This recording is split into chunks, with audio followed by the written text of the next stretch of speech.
Rome, ville-musée. Ses monuments, le Colisée et tout près, le quartier gay. Une seule rue où se retrouve à la nuit tombée la communauté homosexuelle. I love you. Venir boire un verre ici n'est pas sans risque. Ces 3 dernières années, une vague de violence homophobe s'est abattue sur la capitale italienne. Dino, 28 ans, est l'une des victimes. L'été dernier, il s'est fait poignarder alors qu'il sortait de boîte de nuit avec son compagnon. Ça, c'est l'opération chirurgicale que j'ai subie à cause de l'hémorragie. J'ai eu 30 points de suture interne et 30 à l'extérieur. Là, c'est le 2e coup de couteau que j'ai reçu. Dino est passé tout près de la mort. Pour un seul motif, il affichait publiquement sa sexualité. On était assis et on s'embrassait. Quand l'agresseur est arrivé, il nous a dit « Vous devriez avoir honte de faire ce que vous faites ». Son agresseur, le voici. Proche des milieux d'extrême droite, on le surnommait la petite croix gammée. Il a été condamné à 7 ans de prison, mais Dino est marqué à vie. Moi aujourd'hui, physiquement ça va, mais psychologiquement pas du tout. J'ai toujours été quelqu'un d'un peu sensible. Ce drame a détruit ma vie.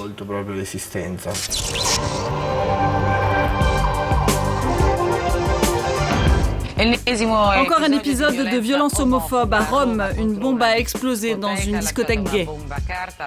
L'été dernier, le journal de la Rai annonce une série d'attaques criminelles comme cet incendie contre une discothèque gay ou bien ces cocktails Molotov lancés contre un bar du quartier homo de la capitale italienne.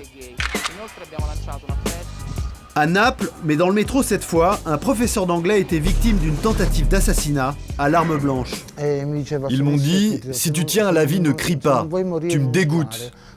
Ils m'ont étranglé. Il y en a un qui m'a mis un couteau sous les parties génitales et un autre couteau ici. Au cœur de Rome, Pigneto, le quartier des artistes. C'est ici que vivent Luca et Gustave, la trentaine, en couple depuis 10 ans. Un quotidien pas toujours facile, à peine 10 minutes dehors et déjà des insultes.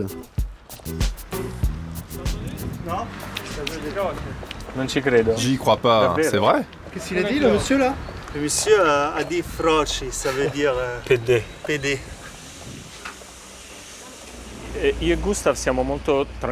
Avec Gustave, ça ne nous pose pas de problème de se tenir la main. On le fait naturellement. Mais c'est vrai que ce n'est pas la règle. Beaucoup de personnes le voient comme un geste courageux.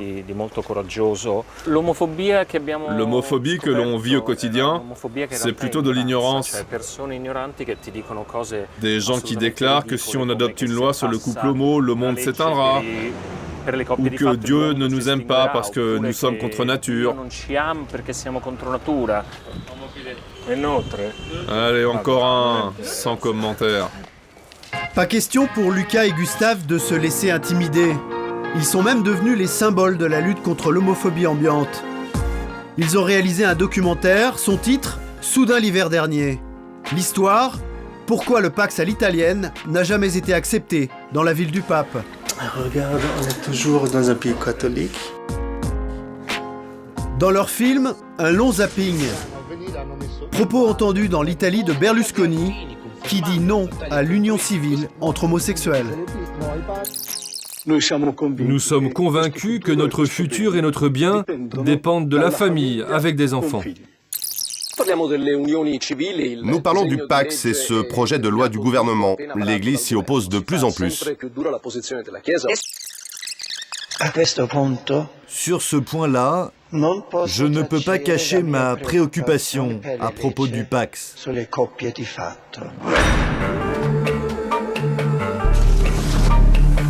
Place Saint-Pierre, siège du Vatican. Comme tous les dimanches, des catholiques venus du monde entier sont là pour écouter le pape.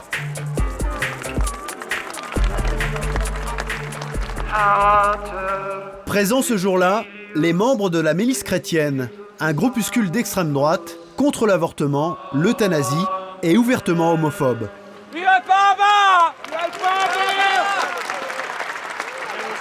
Roberto est le président des milices chrétiennes. Il vient ici toutes les semaines en famille. Pour nous, l'homosexualité, c'est une déviation, une maladie qu'il faut soigner. Et si votre fils devenait homosexuel?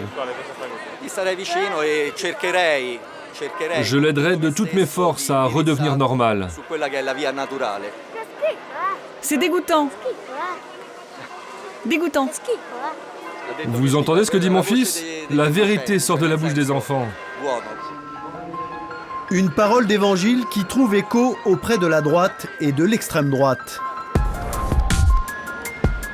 Palais Chigi, le siège du gouvernement italien, là où se décident les lois. Voici Rocco Giovanardi, le sous-secrétaire d'État à la famille. Pour lui aussi, les homosexuels sont une menace. Vous savez, si tout le monde était homosexuel, il n'y aurait plus d'humanité. Il existe une orientation naturelle basée sur les relations hommes-femmes. Et c'est grâce à cela que la civilisation se perpétue. Mais que pensez-vous des agressions homophobes? Bien sûr qu'il y a beaucoup d'agressions contre les homosexuels. Mais quand on me dit ça, je réponds qu'il y a aussi beaucoup d'agressions contre les femmes. Au plus haut sommet de l'État, sous le regard de Mussolini, une banalisation de la violence homophobe. Et dans le prime time le plus regardé d'Italie, la petite fille du Duce se lâche. Plutôt fasciste que pédé. Contre cette violence, les manifestations de la communauté homosexuelle ne changent rien. Ce jour-là, ils étaient des milliers à manifester dans les rues de Rome pour réclamer une loi pour les protéger. Et dans les quartiers fréquentés par les gays, la présence policière ne suffit pas. En Italie, il y aurait une agression homophobe par jour. Rome, mais aussi le sud, comme ici à Naples, où vit Luisa Maria, une jeune fille lesbienne de 22 ans. Un soir d'été, elle raccompagne un ami, il est homosexuel. Plusieurs agresseurs s'en prennent au garçon, elle veut le défendre, les coups pleuvent. Ici, j'ai reçu 3 coups de poing. Au troisième, je ne tenais plus debout. Je suis tombée, quand j'étais à terre, ils m'ont donné des coups de pied. En m'insultant. Maria Luisa a failli perdre un œil. Elle a osé briser l'omerta et porter plainte, mais ses agresseurs courent toujours. Son drame a fait la une des journaux. Aujourd'hui, elle est à la tête d'une association gay qui répertorie les violences homophobes. Un niveau de violence qui ne cesse d'augmenter et qui reste pour l'instant sans réponse. Au pays de Berlusconi, toujours pas de loi contre l'homophobie, ni de Pax pour les homosexuels.